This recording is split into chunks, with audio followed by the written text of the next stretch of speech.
This video is not going to be about guns, knives, or survival, but since it is Father's Day, I thought you might indulge me while I tell you a little bit about my father. So grab your favorite beverage, in my case a cup of coffee here, and join me here on Survival on Purpose. Talk a little bit about fathers.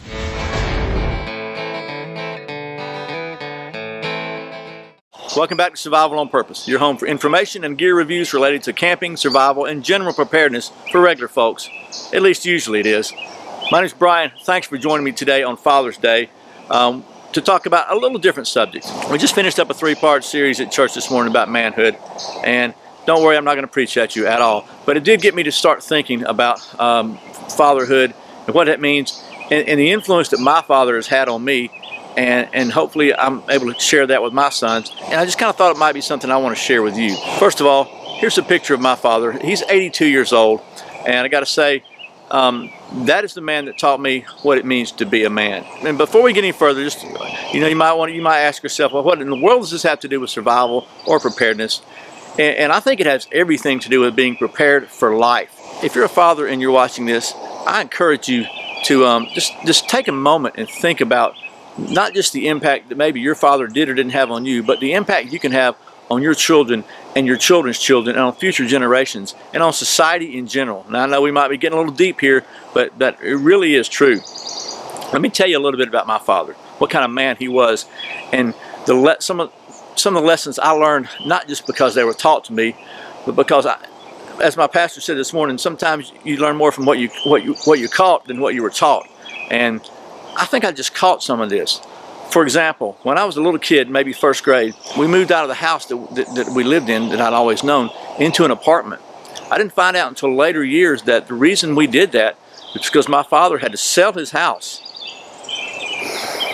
If I get a little choked up, forgive me. It's because my father had to sell his house in the days before everybody had health insurance to pay for an operation for my sister, because she was born with a what they call a hole in her heart. She's 56 years old now, so she's fine, but I didn't even find this out until just a few years ago. But that's the kind of sacrifice that my father was willing to make for his family. He would do anything, obviously, for his kids. When I was growing up, I remember specifically my father working 2 and literally 3 jobs. He had a full-time job and 2 part-time jobs because he had 4 kids. And my mother worked sometimes and didn't work, but we never missed a meal. We always had clothes to wear. We always had good shoes on our feet. And that's all because my father did whatever he had to do to make sure that happened. And yet, I still remember him coming home and playing pitch with me in the front yard. And knowing that now that I'm a father, I realized, man, he had to be completely wore out. But he took time to spend with his kids and his family. Something else that I remember about my father was that not once did I ever doubt that he loved me. He was not shy about telling me he loved me and showing he loved me. But I knew if I did something stupid, my father was going to be the one to make sure I suffered the correct consequences for that. As a quick example, you may know that I like fire, right? Well, apparently that came from an early age, because one of my earliest memories is I remember finding a book of matches. Now I knew I wasn't supposed to play with matches, right? I knew that. So I found them. I went out on the carport early one morning, and I'm striking those matches. It was on the weekend, I guess, because my dad was home. But I snuck out, and I'm striking those matches, just watching them burn, thinking, oh, this is so cool, man. I'm lighting matches. It's really cool. And then I heard somebody. I looked up, and I thought it was my dad. So we had a stack of newspapers that we were taking for recycling back in the days. So I took that book of matches, stuck it in the newspapers, and acted like nothing in the world was going on. Now, I probably looked guilty of sin, but, as a kid, you're thinking everything's cool. So my dad asked me, what were you doing? And of course I said, nothing, Daddy. And he said, were you playing with matches? And of course I said, no. He said, what's in that stack of newspapers right there? And I knew I was busted right then. And what happened next is just an indication of the character of my father. Because he said, you know what? You know what's going to happen now, right? I said, yes, Daddy, I'm going to get a spanking. He said, yep, you know why you're getting a spanking? I was like, because I was playing with matches. He said, no, because you lied to me. And that just taught me something about the value of integrity and honesty, even at a very young age. So, and I did get a spanking, and it did hurt. But not once did I ever think, oh, my daddy don't love me. So not only did I know he loved me, but I respected his authority. I can tell you, as I got a little older, probably middle school years, whatever, I would go out in the summertime, and I would be gone all day long. We had some woods around our house, and I would leave in the morning, and I would hit the woods and wouldn't be back until supper time or dark 30. unless I heard my daddy whistle.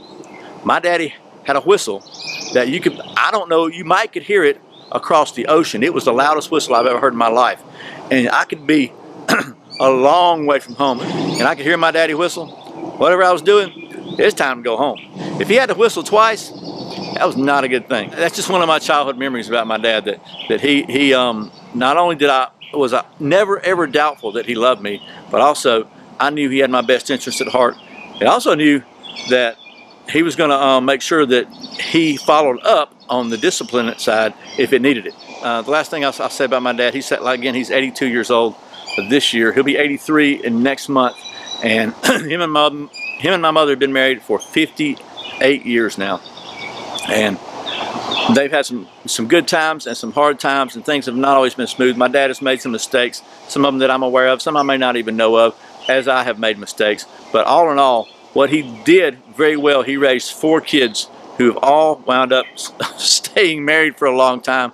We've all followed his example, and so I guess the reason I wanted to make this video, because I don't even think my dad's going to watch this.